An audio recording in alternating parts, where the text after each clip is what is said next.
Ambassador Kethver pressed his face against the cold glass of his exploration ship.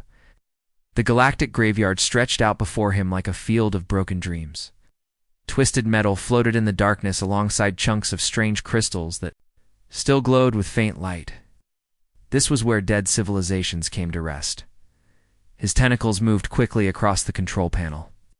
As he guided his small craft deeper into the asteroid field, the Council of Worlds had given him this job because he was new.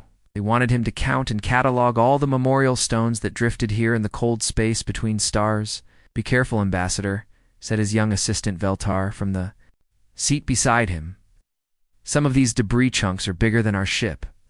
Kethver nodded with all four of his eyes focused on the task ahead. This was important work. Every stone in this graveyard marked the end of an entire species. Billions of lives reduced to floating monuments in the void. The first cluster of memorial stones appeared on his scanner. They hung in perfect formation, like soldiers standing at attention. Each stone was different, some made of metal that gleamed in the starlight, others carved from crystal that bent light into rainbows, and a few that seemed to be made of pure energy trapped inside glowing force fields. "Fascinating," Kethver whispered as he brought his ship closer. "Look at the variety, Veltar." Each civilization chose to remember themselves in their own way. He activated the ship's external camera and began recording. The first stone belonged to the Vorthok Empire, according to his historical database. These beings had ruled 1,000 worlds before mysteriously vanishing 3 million years ago. Their monument was carved from black metal and covered in symbols that hurt to look at directly. But it was the inscription at the base that made Kethver's blood run cold. Human. The word was carved in simple, clear letters that somehow translated perfectly into every language. Kethver stared at it for a long moment. Sure, he had made a mistake, checked his translation software twice. The word remained the same. "That cannot be right," he muttered. Moving to the next stone, the memorial to the Shimmer Collective was made of living crystal that pulsed with inner light. These beings had been made of pure mineral consciousness, existing as thinking gemstones that could reshape reality with their thoughts. They had died out when their home star collapsed into a black hole at the base of their crystalline monument. The same word appeared, human. Kethver's 4 eyes widened as panic began to set in. He rushed to the next stone, then the next, his ship darting between monuments like a confused insect. The energy-based ethereals who had transcended physical form eons ago, their marker. Read human. The plant-like woodkin, who had once covered entire continents with their singing forests. Human. The microscopic swarm intelligence that had once controlled entire star systems through collective thought. Human. Memorial stone in this section bore the same impossible inscription. Ambassador Veltar's voice was shaking. "What does this mean?" "These civilizations died millions of years apart. Some existed before others were even born." Kethver could not answer. His mind raced through everything he knew about humans. They were a young species from a small blue planet called Earth. They had only been traveling between stars for a few hundred years. Most council members barely knew they existed. How could their name be carved on monuments that were older than their entire civilization? "Run a full scan," he ordered, his voice tight with confusion. "I want to know the age of every stone in this graveyard." The ship's computer hummed to life, sending out waves of energy that could read the history trapped in stone and metal.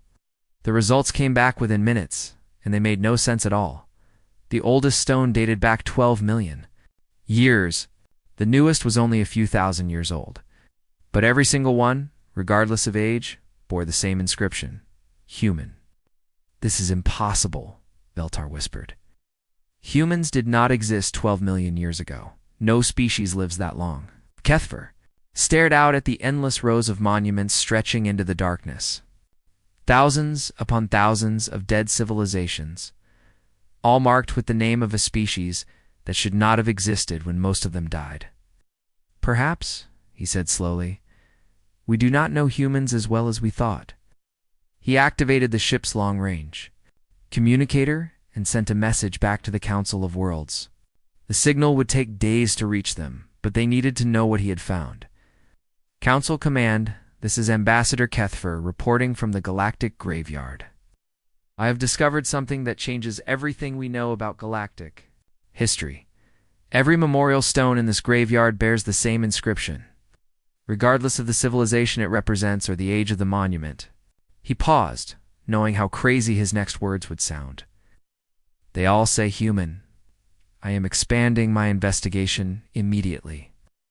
Something is very wrong here, or something is very right in a way we never imagined. As his ship drifted deeper into the graveyard, Kethfer realized he was no longer just cataloging the dead. He was uncovering the greatest mystery in galactic history. 3 weeks had passed since Kethfer first discovered the impossible inscriptions in the galactic graveyard. His small exploration team had grown into a full research mission with 3 ships and dozens of scientists. They worked day and night, cataloging memorial stones and trying to make sense of what they had found. The numbers were staggering. Over 10,000 memorial stones, each one marking a dead civilization, and every single one bore the same word, human. It did not matter if the civilization had died yesterday or 12 million years ago. The inscription was always the same. Kethvar floated in the ancient section of the graveyard, where the oldest monuments drifted in the cold darkness. Here, the stones were made of materials that should not exist, were carved from metals that had properties unknown to modern science. Others seemed to be made of crystallized time itself, shifting and changing as he watched. Ambassador, his assistant Veltar, called over the radio. You need to see this. Kethver pushed his thruster pack and glided over to where Veltar waited beside a massive black monument. The stone was taller than their ship and perfectly smooth, as if it had been polished by the void itself. What is it? Kethver asked. According to the database, this is the tomb of the progenitor dynasty, Veltar said, his voice filled with awe. Most scholars think they are just a myth. They were supposed to be the first intelligent species in the galaxy, the ones who built the star roads and taught younger races how to think. Kethro looked at the monument more closely. The metal it was made from seemed to absorb light rather than reflect it. Strange symbols covered its surface, but at the base, in letters that glowed with their own inner fire, was the same word that haunted all his dreams: human. If the progenitors were real, Veltar whispered, they died 12 million years ago, long before humans even existed. Kethver's radio crackled to life. Ambassador, this is Dr. Yuna aboard the research vessel. Please return to the ship immediately. I have found something that will change everything. Back on the ship, Kethver found Dr. Yuna working frantically at the main computer. She was a young human scientist who had joined the mission to study ancient languages. Her short black hair was messy from running her hands through it, and her eyes were bright with excitement. Ambassador, I have been analyzing the final records from these dead civilizations, she said, her fingers dancing across the holographic controls.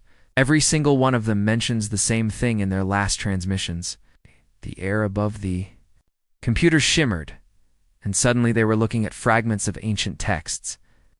The words scrolled past in hundreds of different languages, but the translation software made them readable. Look at this, Dr. Yuna said, pointing to a section of Vorthok text.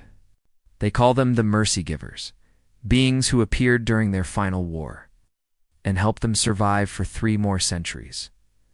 Another text appeared, this one from the Shimmer Collective. They called them the Bright Ones Who Weep. According to this, mysterious humanoid beings arrived just before their star began to die and helped them evacuate to safety. More texts flashed by. Ethereals called them the Witnesses. The plant-like Woodkin named them the Gardeners of Sorrow. The microscopic swarm intelligence referred to them as the Unity Bringers.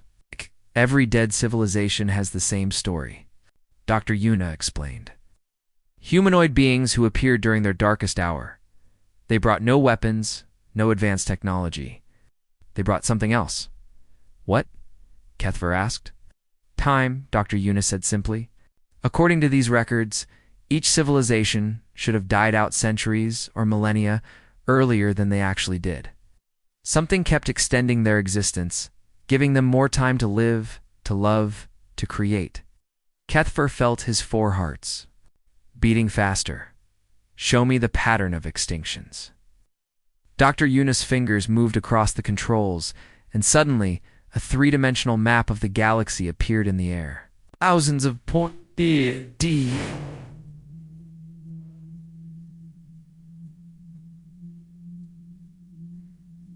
Thousands of points of light marked the locations, each one color-coded by the time they had died. What Keth first saw made his blood run cold. The extinctions were not random. There was a clear pattern, like ripples moving outward from different points in space and time.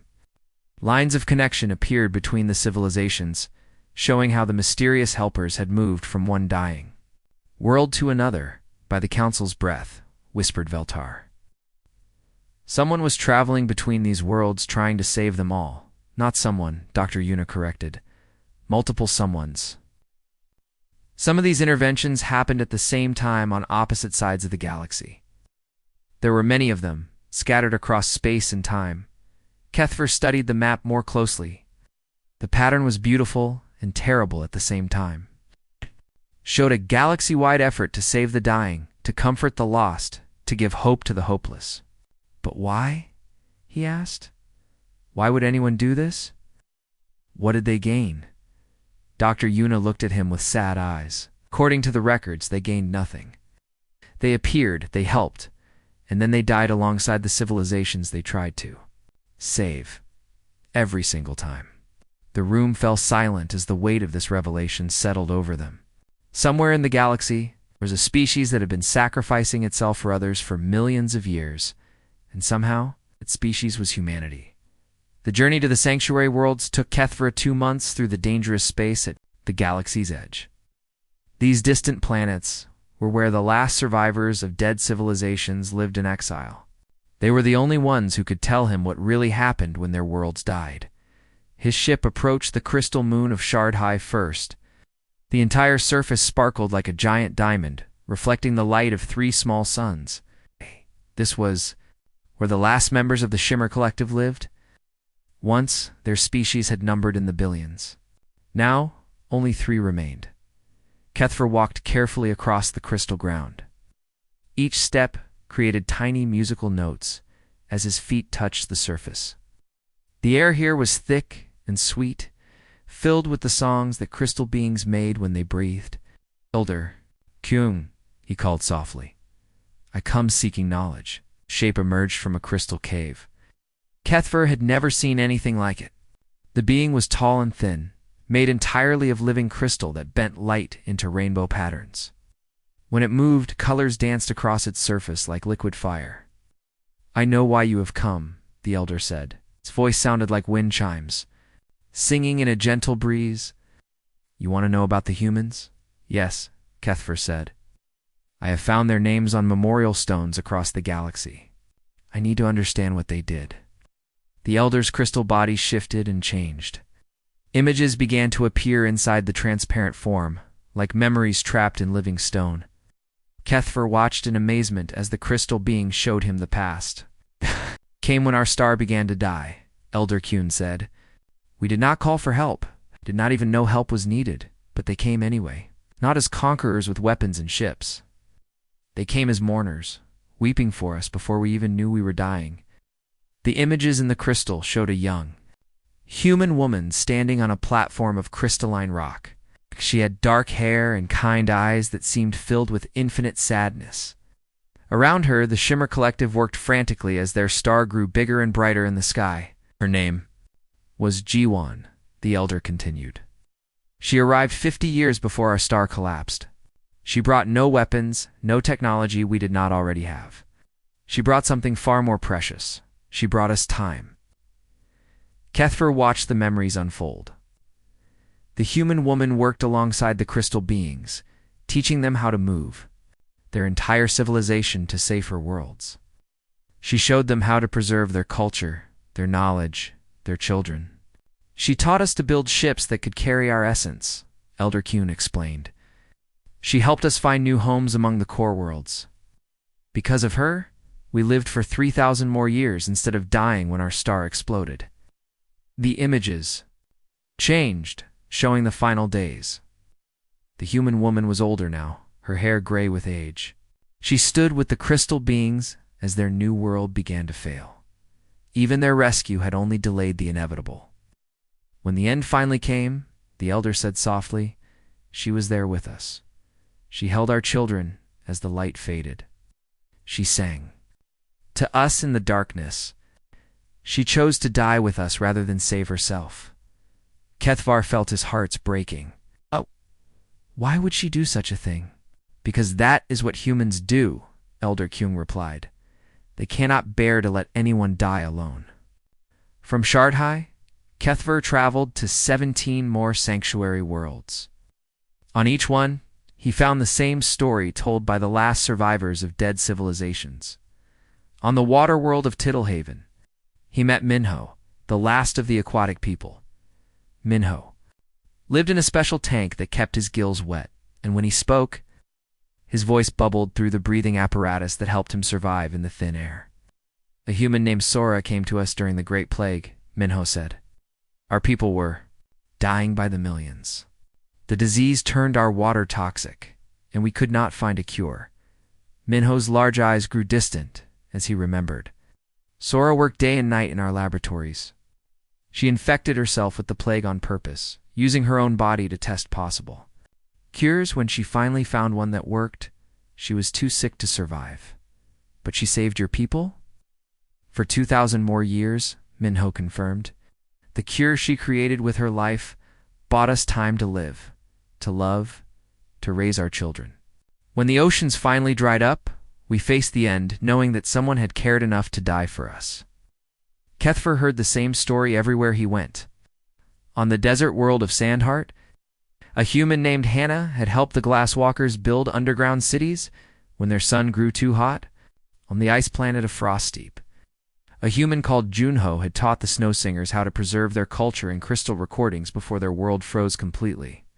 They never remembered where they came from, Minho had told him. It was as if they simply awakened to our need. They would work with us, live with us, die with us. When the end came, they faced it alongside us, never fleeing to safety. The pattern was clear now. Humans did not cause extinctions. They delayed them, racing across space and time to grant dying civilizations final gifts of extended existence, and they always paid the ultimate price, giving their own lives to buy time for strangers they would never see again. Kethvar looked up at the stars and wondered how many humans were out there right now, dying quietly for species they had never met, ensuring that no one in the universe ever had to face the darkness alone. The blue marble of Earth grew larger in the view screen as Kethvar's ship entered the Sol system. He had traveled across the galaxy to reach this small world, expecting to find answers. Surely the humans would know about their incredible galactic legacy. They must have records of the thousands who had died saving other civilizations. But as his ship docked at the orbital station above Earth, Kethvar began to realize he was wrong. Dr. Yoonji Kim met him at the airlock. She was a small woman with kind brown eyes and graying hair pulled back in a simple style. When she smiled, her face crinkled with laugh lines that spoke of a life filled with joy rather than cosmic sorrow. Ambassador Kethvar, she said, bowing in the traditional Earth greeting. I am honored to meet you. I work at the Global Archives in Seoul. We preserve human history and culture. Kethvar studied her carefully. He'd expected to see the weight of galactic knowledge in her eyes, the sadness of a species that had watched civilizations die. Instead, he saw only curiosity and warmth. Dr. Kim, he began carefully, I need to ask you about human missions to distant worlds. Specifically, missions to help dying civilizations. Dr. Kim's eyebrows rose in confusion. I am afraid I do not understand. We have only been traveling to other star systems for a few hundred years. Most of our exploration has been limited to nearby systems. Kethvar activated his portable display and showed her the evidence he had gathered. Images of the memorial stones floating in the galactic graveyard, each one marked with the word human. Testimony from survivors who spoke of human helpers who had arrived during their darkest hours. According to my research, Kethvar explained, humans have been traveling across the galaxy for millions of years, appearing whenever civilizations face extinction.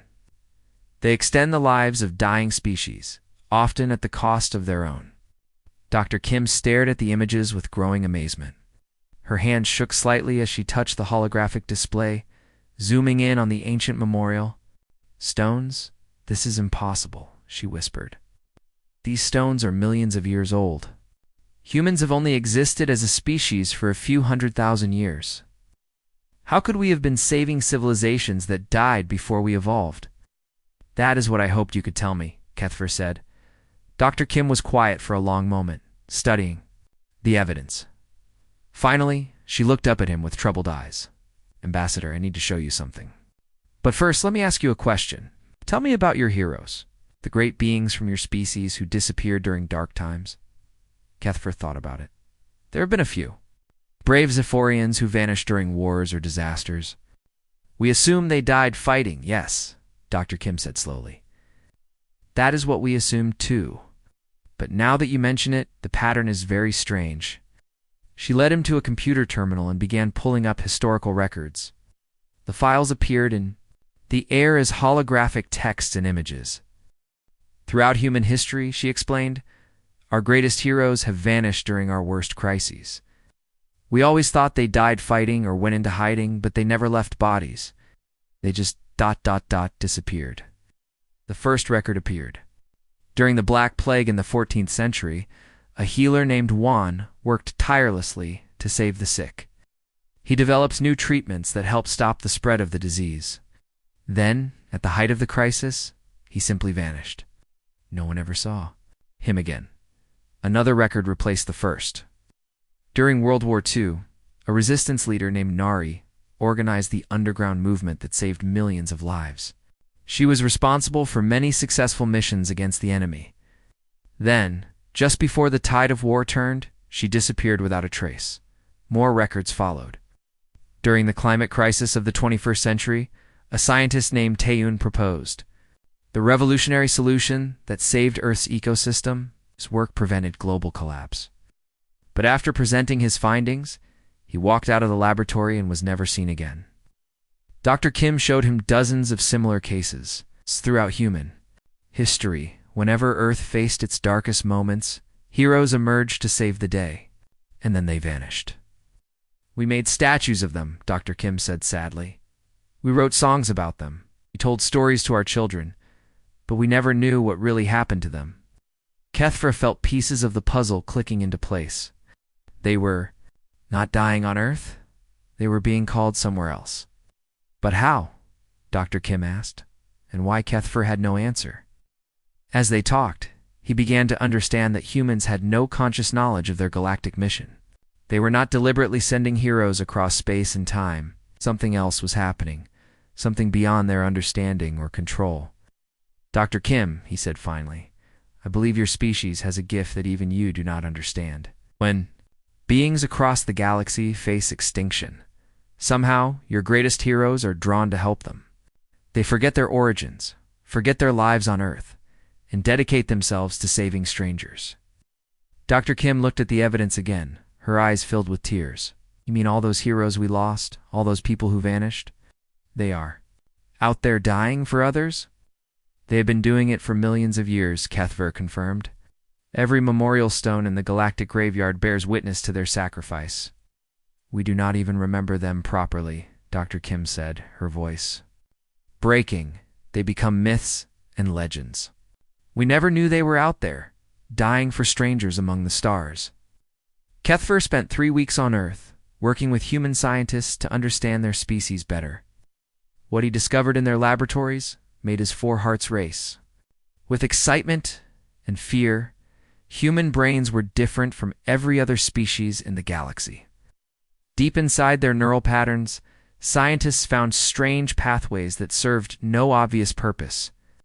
These pathways glowed with unusual energy when humans felt strong emotions, especially when they witnessed suffering. "It is like they have a built-in compass that points toward pain," Dr. Kim explained as they studied brain scans together. "When humans see others in need, something activates in their minds. We always thought it was just empathy, but now I wonder if it is something more." Kethver nodded, studying the glowing patterns on the screen. These neural anomalies could explain consciousness transfer across space and time. When extreme empathy triggers them, perhaps the human mind can reach beyond normal physical limits. The tests continued. Human volunteers were shown images of suffering from across the galaxy, dying stars, failing civilizations, species facing extinction. In every case, the strange pathways in their brains lit up like stars. Some humans even reported feeling pulled toward the images, as if something was calling them. But the humans remained unaware of what these feelings really meant. They simply described them as wanting to help or feeling sad for others. They had no idea their minds were reaching across impossible distances to touch dying worlds, as Kethver prepared to leave Earth. Terrible news reached him from the Council of Worlds. His own species, the Zephyrians, were showing early signs of quantum decay. This was the same cosmic disease that had killed so many civilizations throughout galactic history. The Zephyrians had perhaps 1,000 years left before their atoms would begin to break apart. They would join the countless species memorialized in the galactic graveyard. Standing on the observation deck of his ship, Kethver looked down at the blue world below and faced the hardest choice of his life. He could tell the Council everything he had learned about humans. The Council would likely try to use them as galactic saviors, forcing them to consciously save dying civilizations, or he could protect their secret and let them continue their unconscious mission of mercy. Through his ship's powerful scanners, he watched the humans going about their daily lives. In a laboratory in Seoul, a young engineer named Min-soo worked late into the night. The human was designing new computer systems, completely focused on his work. Suddenly, Min-soo stopped. He pressed his hand to his forehead and looked up with a confused expression. For just a moment, his eyes seemed to see something far away, something that existed beyond the walls of his laboratory. Kethver checked his scanners. At that exact moment, 3,000 light-years away, a civilization called the Stone Builders was sending out desperate signals for help. Their planet was dying, and they had only months left. Min-soo stared into space for several seconds, his face filled with inexplicable sadness. Then the moment passed. He shook his head, rubbed his eyes, and returned to his work. He had no idea that his consciousness had just touched the dying. Stone builders across the galaxy, Kethver made his decision. He sat down at his computer and began typing his official report to the Council of Worlds. Instead of revealing the truth about humanity's galactic mission, he wrote something completely different. Council members. His report began, after extensive investigation of the galactic graveyard. I have determined that the inscription human on all memorial stones is the result of a translation error. The symbols actually mean honored dead in the ancient galactic trade language. This explains why the same marking appears on monuments from different civilizations and time periods. It was a lie, but it was a lie that would protect humanity from exploitation while allowing them to continue their beautiful, terrible work. Kethver sealed his real findings in a classified file that only he could access. The truth would remain hidden among the stars, buried in a graveyard where every tombstone bore witness to humanity's greatest secret as his ship prepared to leave Earth's orbit. Kethver spoke softly to himself, making a prayer to the vast emptiness of space. May they never know the price of their compassion, he whispered. May they never remember the strangers they have died to save, and may their gift continue to shine like a beacon across the darkness between the stars. In his personal log, he wrote his final thoughts about humanity. Some species are born to conquer the galaxy with weapons and war. Others are born to create beautiful art and amazing technology. But humanity alone was born to grieve, not just for their own people, but for all the universe's children. Every tombstone in the galactic graveyard bears the same name because every extinction has been witnessed. Every dying civilization has been comforted. Every ending has been shared by those who chose to remember what the universe tends to forget. As Earth grew smaller in his view screen, Kethver smiled sadly. Somewhere on that blue world, Min-soo was still working in his laboratory, unaware that he might soon be called to save the stone builders. Other humans were living their normal lives, not knowing that they carried within them the power to reach across space and time to comfort the dying. The universe was a dark and lonely place, filled with death and sorrow. But as long as humans existed, no civilization would ever have to face the end alone. The greatest heroes, Kethfer realized, were those who saved others without seeking glory, who sacrificed without expecting to be remembered, and who loved without demanding love in return.